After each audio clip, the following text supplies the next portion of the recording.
It is a super special day because today is two special things that are happening on the same day. Today, meaning last night, and today is a very special day, a sort of what we call minor special day, but there's no such thing as minor in Judaism. So it's a special day, the 15th of Shvat, commonly known in the world as Tu B'Shvat, which sort of sounds strange because no, it's not two, it's the 15th of Shvat.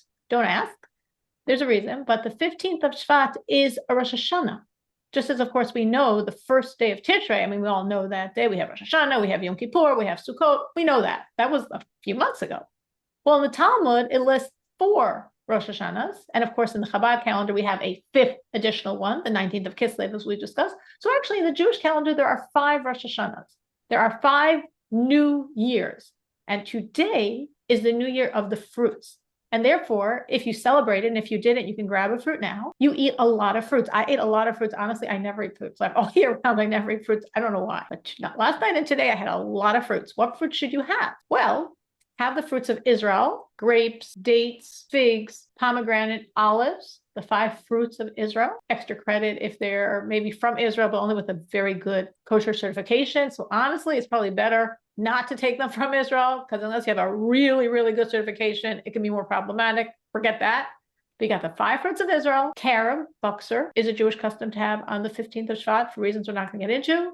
It's sometimes nice to have a new fruit if you can on the 15th of Shvat, because then you make a blessing, a special blessing on the newness, Shachianu, and in general, fruits. Delicious, delicious, yummy, juicy, enticing, tantalizing fruits. And the overarching spiritual thought, besides eating a lot of fruits, is Judaism is delicious. God is delicious. There's such pleasure in serving God. As sweet as the fruits are, as good as they taste, this is like a physical expression of it tastes good to be a Jew. It tastes good to serve God. Judaism, God, being a Jew, it's good. And there's many, many, many other layers, but we're really not talking about that today. I'm just mentioning how special today is. Additionally, the way God made it, something else happened today, which is today completed the 45th cycle of the study of Maimonides. Meaning, in 1984, the Lubavitcher Rebbe began the concept of studying Maimonides, but it was 1984 in the winter. So began the concept of studying Maimonides on an annual basis. And now, in 2026, February, we have completed it for the 45th time. So this is such a special concept. This is such a special milestone that I really wanted to dedicate the class to this. But I was like, what do I do? I actually remember that last year we had a gathering at Menuchas, which was also the day of the completion of the cycle of the study of Maimonides. I think it was a Saturday night. It was at Menucha's house. And I remember explaining then the concept at length, and that was like really special. And we actually concluded it. But I was like, what do I do? So what I decided to do was explain to you a little bit about the background of this study cycle, which is a study cycle of many Jews, tens of thousands of Jews all over the world. So to understand a piece of that. And then I thought it'd be very appropriate to speak about Maimonides himself and give a little bit of historical background on Maimonides. And as I'm speaking, if you have any questions, just please interrupt me, because this is really, of course, like always, something I want to make work for you. So understanding Maimonides, understanding the cycle. So Maimonides was one of the greatest Jewish leaders we've ever had. He was a Talmudist, he was a philosopher, he was a rabbi, a doctor, and a very, very holy Jew, what we call a tzaddik. And even greater than that, as I'm going to tell you, he was actually the spiritual leader of his generation, as we call a Rebbe, right? Rebbe is an acronym, 3 Hebrew letters for 3 Hebrew words. In Hebrew, Rosh B'nai Yisrael. I don't expect you to understand the Hebrew. That's fine. You're trusting me. It means the head of the Jewish people. Maimonides was the head of the Jewish people of his generation. He was born in Spain and flourished in Egypt in the 12th century. I'm going to speak more about now the study, and then I can go back and explain about Maimonides himself. So Maimonides compiled the totality of Jewish law from Torah, from the Talmud, from the Midrash, in 14 volumes. This was his magnum opus, meaning he wrote many, many, many things. He was a prolific author of Torah thoughts, but this was his ultimate accomplishment. It's 14. 14 in Hebrew is Yud Daled, Yad, which actually is a meaning. It's a word. Yad means hand. So it's called Yad HaChazakah, the strong hand of the entirety of Torah, which he actually called, he didn't call it Yad HaChazakah, the strong arm, Yad again, 14, because there are 14 volumes. He called it something even more intense. He called it Mishnah Torah. Mishnah Torah meaning this is second to the Torah itself. Like, as Maimonides writes, I am not exaggerating. This is literally, he writes this in his introduction. Guys, you've got a Tanakh, you've got your scriptures, and you got this book of mine, I mean, these 14 volumes of mine, you're good to go as a Jew. Mishnah Torah. You got the Torah, and you got this secondary volume, my 14-volume compendium of the entire totality of Jewish law. You are good as a Jew. You know everything you need to know to serve God. And as I'm saying, today we completed for the 45th time studying this entire work. Started by Lubavitcher Rebbe, as I said, in 1984. What are we doing with this?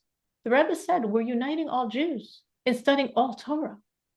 And the Rebbe really wanted all Jews to be united, which is why he structured it in such a way that there's options, meaning there's something else that many Jews study, which unites all Jews through Torah, which is called, if you've heard of it, the Daf Yomi.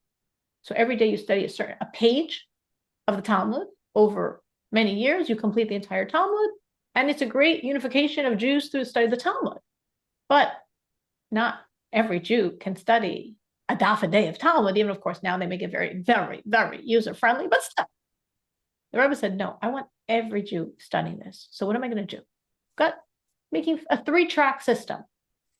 The ones that are really, going to push and study, 3 chapters a day.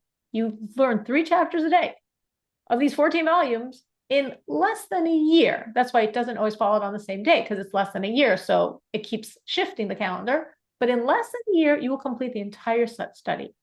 Some people will say 3 chapters a day. Well, I don't have time for that. I don't have the brain space for that. Torah says no problem. Study 1 chapter a day. 1 chapter a day does not have to take that long. Actually, a lot of people tell me they do it in like 15, 20 minutes, a chapter a day. And in 3 years, they complete the entire work, which means for those people studying 1 chapter a day, they also finish today because it's 45. That's a multiple of 3. So they also finish today. And some people say, no, I don't have 15, even 20 minutes maybe to give to this. Give it like 2 minutes. For those people, there's the biblical commandments connected to the study cycle. Meaning whatever is being studied 3 chapters a day, the commandments will be studied by people on this studying the commandments cycle parallel, which takes usually about a minute or 2. So you could study 3 chapters a day, maybe takes 45 minutes to an hour. You could study 1 chapter a day, 15 to 20 minutes. You could study the commandments from the 3 chapter a day cycle. Takes generally about 1 to 2 minutes.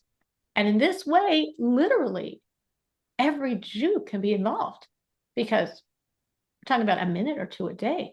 You could also be part of the process. And of course, nowadays there's audios and videos and podcasts and books and emails and all the study guides one can want to make this work. So it's interesting because until 1984, who studied Maimonides? Scholars. Maimonides was for real scholars. And they generally studied Maimonides to supplement either their study of Jewish law or their study of the Talmud. A book for the scholars. Rabbi Ovadia Yosef was the chief Sephardic rabbi of Israel, said that what the Lubavitcher Rebbe did is he took Maimonides and he gave it from being a book of the scholars, he brought it back to be a book for the masses, which was, of course, Maimonides' original goal. Maimonides actually did not write this book for the scholars. Scholars can study Talmud. He wrote this book for the masses. But over the years, it became a book for the scholars. And Lubavitcher Rebbe said, Maimonides wants this for the masses. And you could see how the Lubavitcher Rebbe looks at Maimonides, that he really views him as, I would say, a Rebbe, meaning he doesn't just view him as an amazing scholar of Torah, an amazing mind of Torah. He really views him in a much more spiritual way. And one way that I see this very clearly is that every year annually on the anniversary of the day that the Rebbe accepted the leadership, which was actually last week on the 10th of Shvat, the Rebbe says a Hasidic discourse. And in that Hasidic discourse, he makes sure to mention every Rebbe by name. Because as you mentioned, the Rebbe, the Tzaddik, the great spiritual soul, you're bringing his energy down into this Hasidic discourse. And from when the Rebbe started promoting Maimonides, he mentions him as well. In these discourses, he also always brings in Maimonides because he really views him that way. He views him as the leader, not just the leader of the Jewish people of his generation, through his teachings, through his writings, through his mind. He's a leader of Jews of all generations. It's very interesting. There was a very, very brilliant Jewish scholar. I don't know if any of you have ever heard of him. He was called the Rogachover. He passed away before the Holocaust, meaning he passed away in 1939 in Poland, and probably like in the summer, around like probably August. The invasion was September. I think he passed away in August, like right before the Holocaust began, he passed away. He was one of the most brilliant Torah scholars of his times. And he was such a brilliant mind that he would search and search for who could be his teacher. And he found his teacher in Maimonides. And he would literally walk around with a book of Maimonides, Mishnah Torah, and he would say, my teacher, my Rebbe, to the book, because he truly knew in this work, he was connecting to Maimonides. And in Maimonides, he found a mind worthy of being his teacher, worthy of being his leader. And maybe for a lot of people, Maimonides was not studied as much because of something very special that was done in this work, which is Maimonides included not only laws relevant to our daily life, as he said, scriptures, mind, you're good to go, but he included every law that's only relevant if there's a temple, if the entire Jewish people live in Israel, if it's the redemption.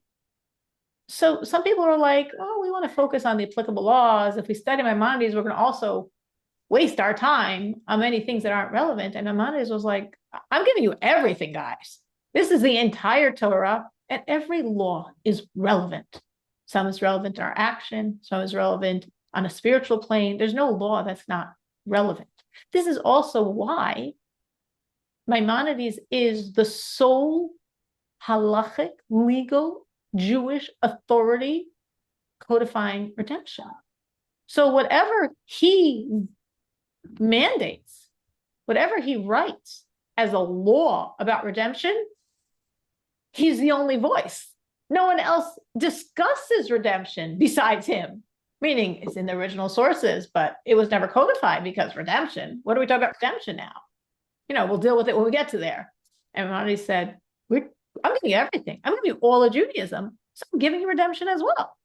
So whatever he writes as the halachic verdict, there's no argument. He is the only halachic authority on redemption. So that's why he's so often quoted when we're discussing redemption, because his words are that's it. That's the reality. There's nothing else. This idea of gathering all the laws in one clear, actually, relatively speaking, concise fashion is why the Rebbe focused on it. It's the unity of all Torah, and studied by, as the Rebbe's vision, all Jews over the entire world, means we have a unity of Jews in the unity of Torah. Actually, we have an obligation, a very difficult obligation. Every Jew, if you're ready for a new obligation, if you want to know about something else you're supposed to do that you don't know about, every Jew is supposed to study the entire Torah, which is a very hard obligation to study the entire Torah. And the Rebbe said, all right, maybe studying the entire Torah might be like really hard for you, but you could study the entire Maimonides. And in this way, you fulfill this injunction. Like you're studying the whole Torah as it's compiled by Maimonides. This is the whole Torah. And this is doable. You can do it. You have the obligation. You can do it. And I'm saying this Torah schedule, 3 chapters a day, or the cycle of 1 chapter a day, or the cycle of studying the commandment, is really very overtly about unifying Jews. Everyone's studying the same thing. Every day, all over the world, people are studying the exact same part of Torah. Notice this is like unifying us. Torah unifies us across the continents, across the globe. And imagine just on a practical level, different people you don't know, but we're all studying the same thing. You're talking, oh my gosh, this is on your mind, this is on my mind. We're discussing it, we're debating it, like this friendly, scholarly debate, discussion, questions and answers. This unites Jews. This brings us together through Turen. This was the Rebbe's goal. And again, this is now the 45th time we've completed this cycle, which is really, really special. So I want to briefly focus on this giant, Maimonides. Rabbi Moses ben means son of, Maimonides, Moses ben Maimon. He was born in 1135, passed away in 1204, as I said, a Talmudist, halachist, meaning he was not only in the study of Talmud, the theoretical abstract study, but halacha, the practical bottom line verdict, a physician, a philosopher, a communal leader, as I said, the spiritual head of the Jewish people of his time and of all times. On his tomb, it says, I don't know if anyone here has seen it, from Moses to Moses, none arose as Moses. Meaning, from Moses in the Torah, right? The original Moses that took us out of Egypt, the original Redeemer, to Moses, meaning Moses, the son of Maimonides, none arose as Moses. There was no one else like him. And truly, truly an amazing light of the Jewish people. Someone that has really given the Jews a light, a way, a road, and still does. Still does in a very strong way till today. And that's why we have hospitals, schools, places all across the globe named after Maimonides, because they're saying, wow, this is a Jew we would like to emulate. This is a Jew that we, there's something about him that we want to inspire our students, or we want to inspire ourselves, that our organization, what we're doing is coming after him. Any thoughts on that?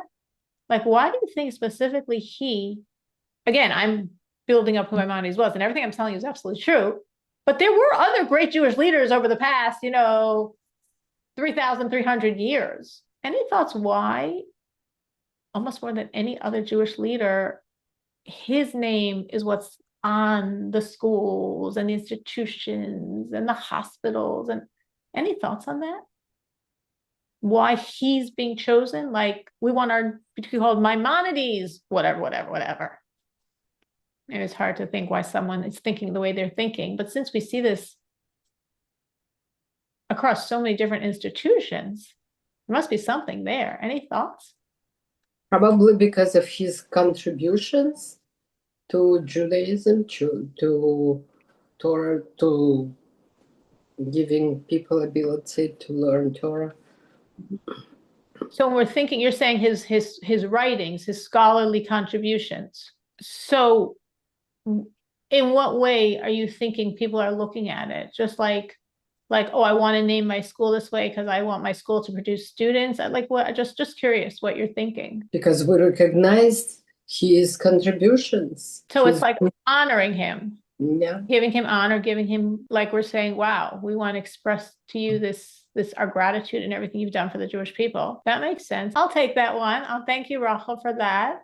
It's just an interesting question on why is he gripping the minds and like the fascination of so many people in so many different streams of Judaism, in a way almost more than any other great Jewish leader we've had, and we've had many over the past 3,300 some years. So a little history. He was born in Cordova, Spain on the 14th of Nisan, the eve of Passover, in the Hebrew, it's 4895. In the English, that's 1135, the Common Era. It's interesting. He's also actually one of the very few people from that time, you're talking about like the 12th century, that we know exactly the day. We even know the hour of his birth. It's interesting. Like from the beginning, there's something special going on here.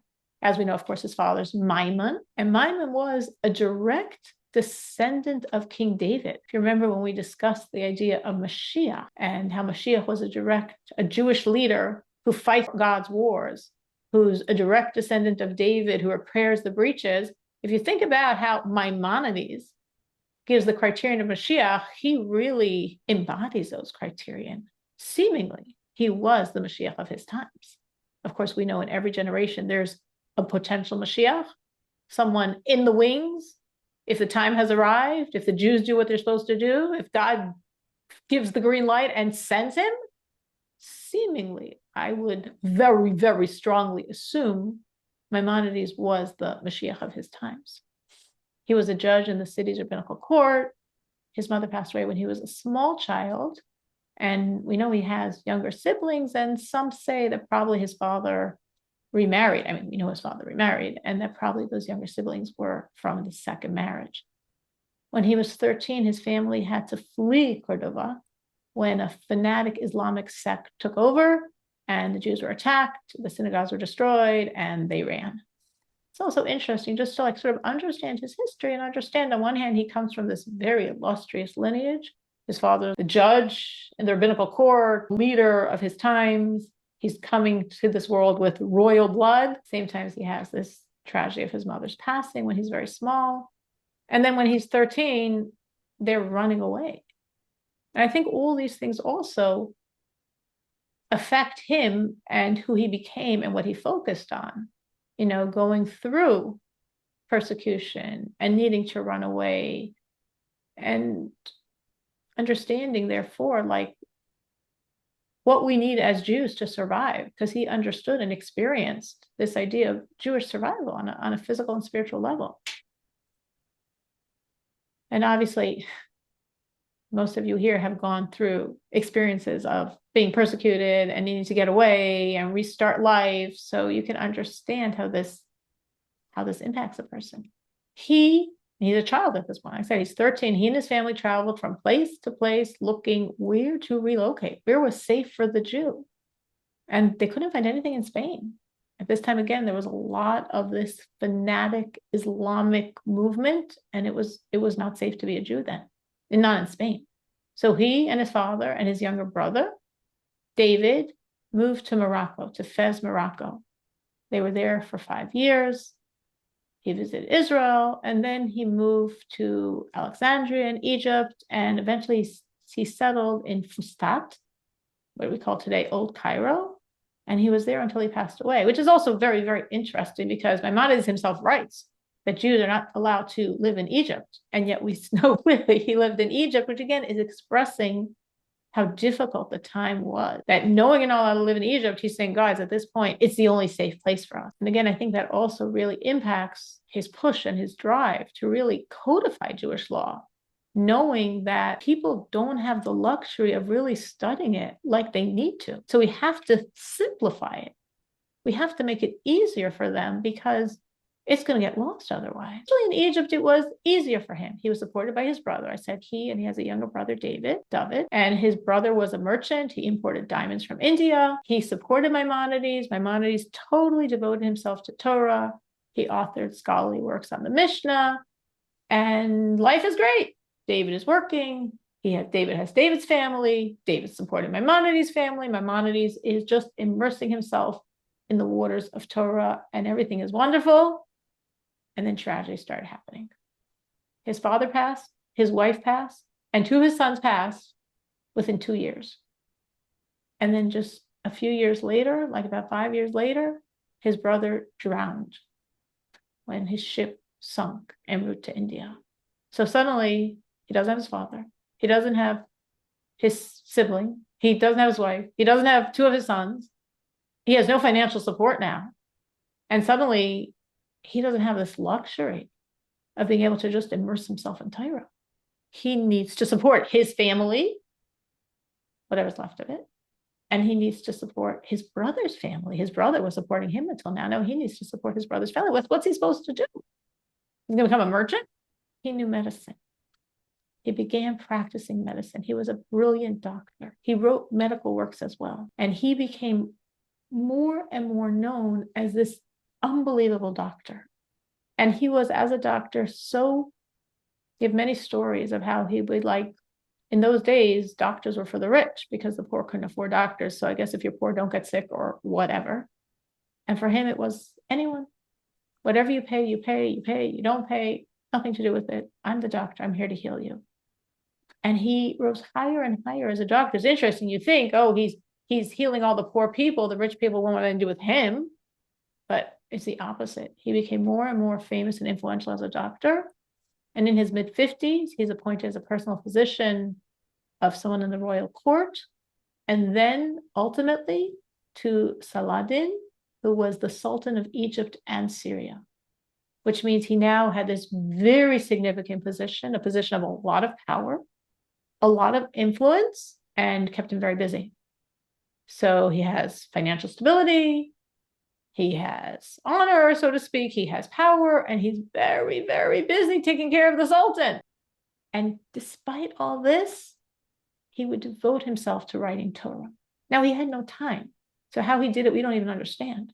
But somehow, busy in the court day and night, he wrote and wrote and wrote.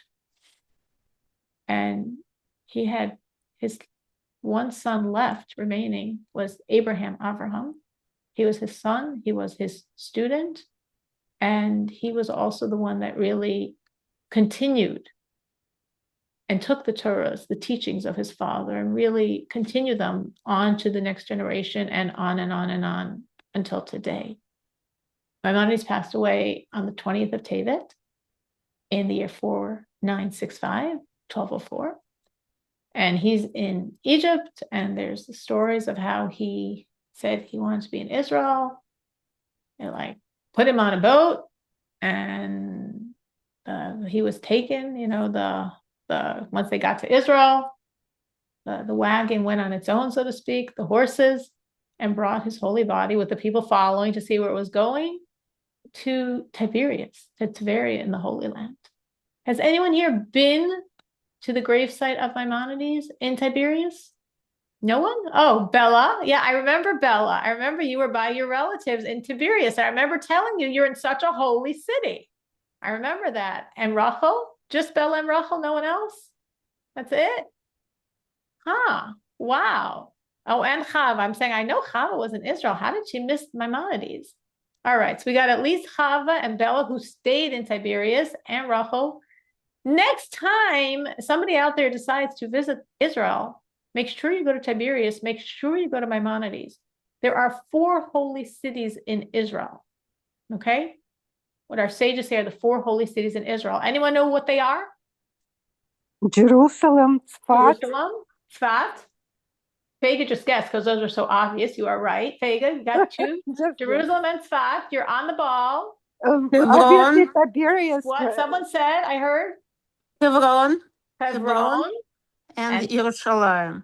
We said Jerusalem already. Jerusalem, Tzfat, Hebron, and Tiberias. Tiberias. I told this to Bella when she was there. I said, Bella, you're in a holy city. I remember having this conversation. It's fascinating because for the average religious tourist, we'll say, or spiritual seeker in Israel, well, of course, Tzfat. Tzfat is the city of the mystics. You walk the cobblestone streets of old Tzfat, and you get it. You go to the graveyard and the cemetery there, the Beis HaChaim, and you're just stumbling across like jewels, specifically of the Kabbalistic teachings. Very obvious. City of the Arizal. Tzfat is like, you feel it today. And Jerusalem, Jerusalem, we get that. That's the temple. And Hebron is the city of the patriarchs and matriarchs. And then you have Tiberias. And you're like, and Tiberias? It's the only of the 4 that is a secular city. You could live in Tiberias and have no clue that it's holy. Maimonides is across the street from the central bus station. Like literally. It's you could not know. You could walk the streets of Tiberias and not know. But if you know, you feel the godliness. It says the 4 cities are parallel to the 4 elements, the 4 foundational elements: physical, spiritual, godly, and the opposite: fire, earth, wind, water. So let's do this. Jerusalem is fire. Hebron is earth. Tzfat is air. And Tiberias is water. Tiberias is right on the Kinneret. And you could really feel it there. So I'm saying when you walk, to me, like Tzfat is like, whoa, like immersion in spirituality. It's the air. And Jerusalem, I mean, it's Jerusalem. And Hebron, when you're by the cave of the patriarchs and matriarchs, you get it. And in Tiberias, you have to find it. But if you go the coastal road from Maimonides and you keep traveling down that coast, you literally are going to spot of one great, unbelievable tzaddik to another, to another, to another, to another. They have there also, I remember when we were traveling, we felt like we were explorers. My children and I, we were like actually in the city itself because we had dropped off my son, Yosef Yitzhak, somewhere, and we were like making our way back. And it's mountainous, so literally high up in the city. And we see a sign to the cave or the burial place. I don't know if it's a cave of the matriarchs. And we're like, the matriarchs? We're in Tiberias. Like the matriarchs, they're in Hebron, and we were there. We prayed there. What's matriarchs in Tiberias? So we were explorers, like me and my children. My husband was in the car. I had some of my children with me, and we were like, we're going to discover. We felt we were discovering, what is this? And we literally followed the signs, these very windy, scary roads. You look down, it's a little intense. And we come to this big building, and we go inside. And literally there they have marked graves of 6 of the women mothers of the Jewish people. I probably don't remember all of them, but I think it was Bilhah and Zilpah, Zipporah, Miriam, 2 others, maybe like Abigail and Naamah. I don't remember who the 6th one was. I don't think it was Naamah. But 6 of these great, great women that all got together, so to speak, each one probably because of the other one, because of the other one, because of the other one. And they're all buried there in Tiberias. Another very special woman that's buried in Tiberias, this is now going back down to the coastline, is Rachel, the wife of Rabbi Akiva. You've heard the stories. If you know Rabbi Akiva, one of the greatest lights the Jews ever had, he became that way because of his wife. His wife was Rachel. And Rachel, the wife of Rabbi Akiva, is buried on the coast of Tiberias next to all these other great, great lights. So, and yet you turn around and you're in a completely secular city. So this was a little plug. God willing, we should all be in Israel soon, but when we're in there, there's these graves are going to be empty because all those people are going to be with us dancing. So if you somehow get to Israel before then, it's amazing. It's definitely worth coming. It's definitely worth really going there. And when you go to Maimonides, many other great tzaddikim, huge Jews, huge Jewish scholars and very spiritual giants, they all wanted to be buried near Maimonides. So you go to Maimonides, and I believe his son is right next to him, if I remember correctly. And then near them, like in the same courtyard complex, are many other amazing spiritual lights. Some legalistic lights, some Kabbalistic lights, but amazing, holy Jews that all wanted to be not just buried in Israel, not just buried in the holy city of Tiberias, but buried right next to Maimonides, because that's how enormously great is the light of Maimonides. So Maimonides wrote many works, as I said. Where did he have the time? We have no clue, but very prolific. And the most famous and the most significant beyond, the philosophy, like Guide to the Perplexed, beyond his work on Talmud and Mishnah, beyond his codification of all the commandments. He lists all the commandments. There are 613 commandments. We all know that, or it's written in the Talmud. We also know there are 248 positive and 365 negatives. We know that. But what are they? What are those 613 commandments? Maimonides explains to us. But beyond all of this, his most significant accomplishment, as I said, as we started off, was the Mishnah Torah. As he said, it's called Mishnah Torah. It's second to the Torah, this ultra-logical, systematic codification of Jewish law. Prior to Maimonides, in order to know Jewish law, what you had to do was learn the entire Talmud, right? Like, oh, is this chicken kosher or not? All right, let me look at a Talmud. Oh, what blessings do I add or do I add? Do I do something different in my prayers? It's Rosh Chodesh. I don't know. Let me open up a Talmud. I just bought a house. Is there something I'm supposed to do special? I don't know. Open up a Talmud. Could you imagine what it'd be like every time you're not sure something, you open up a Talmud? And the Talmud is not so clear. Meaning it incorporates conflicting opinions on Jewish law. So it's not enough to open the Talmud. You need to study the commentaries on the Talmud to know about your chicken or about your Rosh Chodesh prayers or about what you do in your new house or which door requires a mezuzah and how you put up that mezuzah. And again and again and again, every detail of Jewish law, keep opening up that Talmud and then studying it with the commentators. So the first one to say, guys, this doesn't work anymore. It used to. We were holier, we were greater, our minds were purer, our minds were more brilliant. We had more hours of our day that all we did was study Torah. It's not working anymore. So the first one to say, we got to do something here to make this doable for a Jew who wants to fulfill God's will, to know what to do, was, he's called the Rif, Reb Yitzchak Alfasi. The acrostic of his name is Rif, Rabbi Yitzchak Alfasi. He was the first one to codify applicable Jewish law, and he did so as a commentary to the Talmud. But it still didn't work so well, so to speak. I don't know if didn't work so well is the right way to say it. But the problem is that the Talmud is not organized in an encyclopedic, systematic fashion. It's not organized in terms of logically, you want to know if your chicken is kosher or not. Oh, you go there. You want to know what you're doing in your prayers. Oh, you go there. No, the Talmud doesn't work that way. The Talmud is an ocean, and there's currents and there's tides and there's waves. That's the Talmud. But you need to know what to do.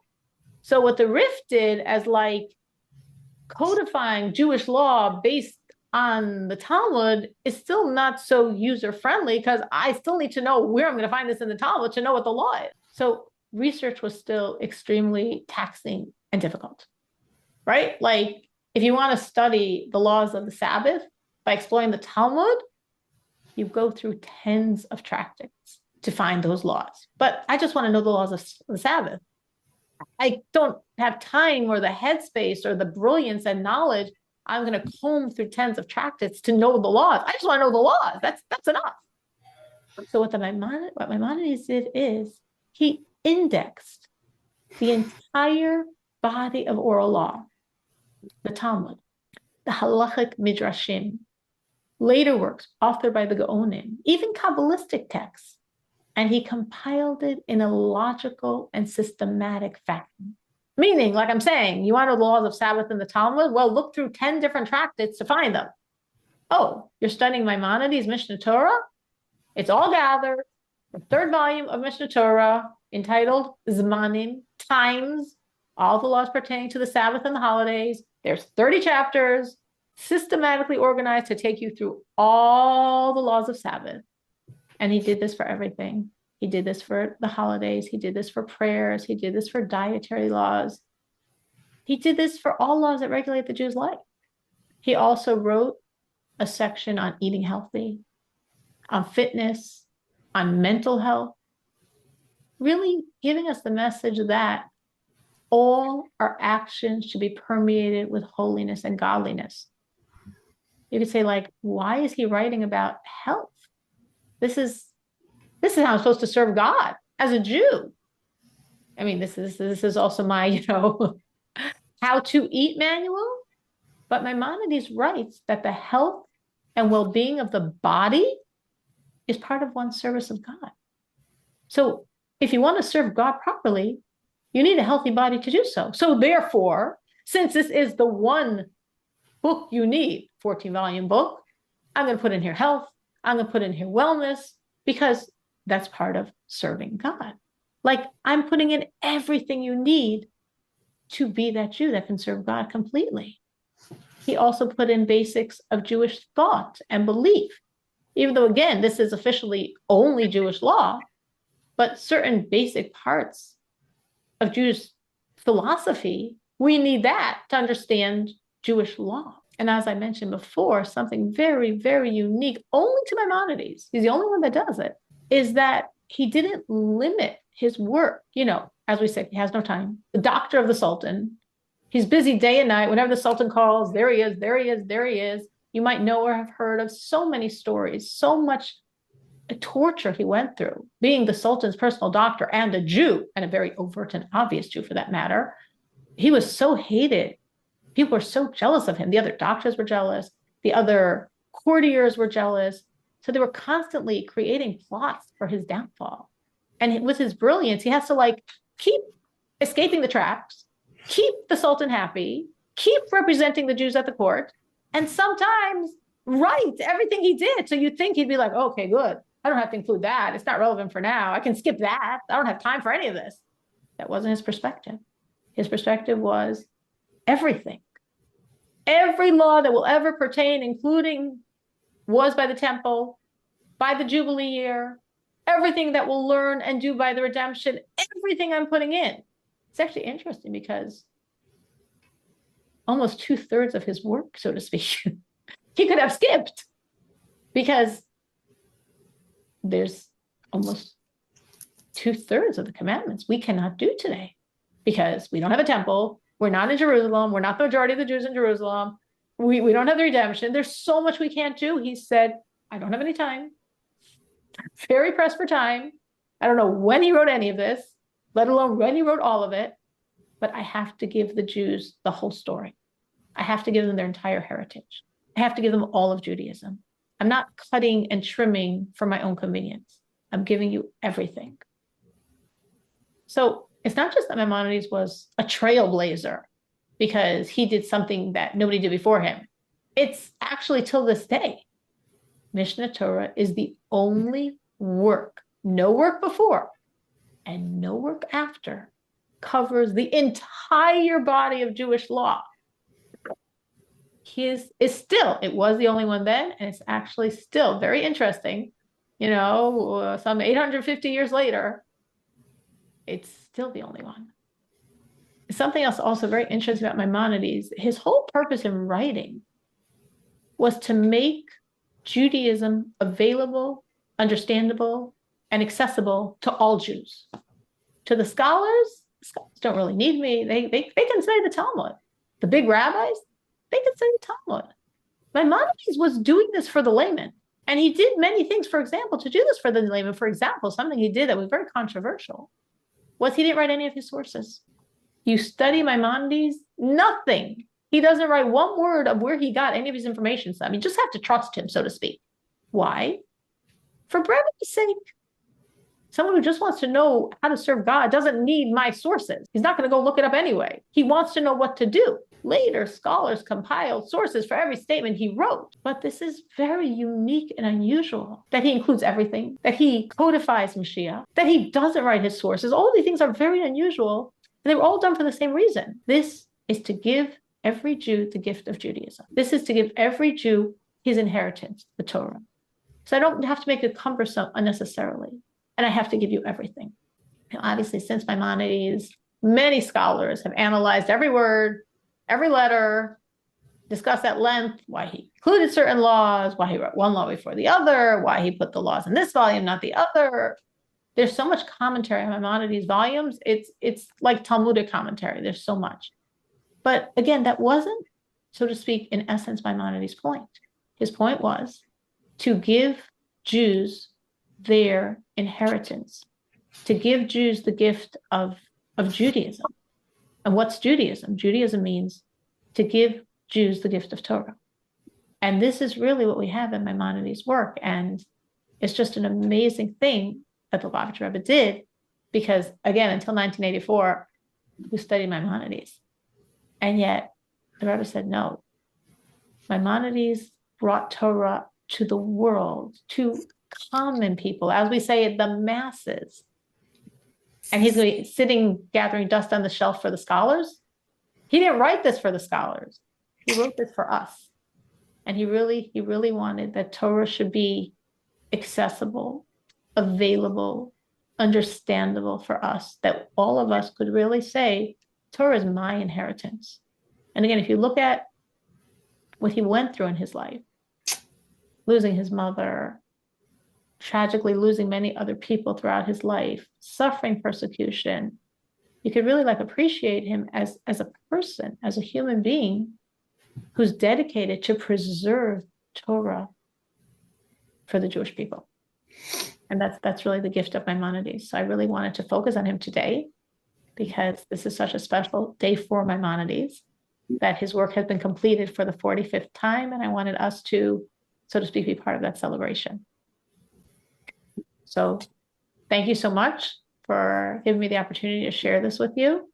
And I hope something in this you found clarifying or elucidating something about Torah you might not have known otherwise.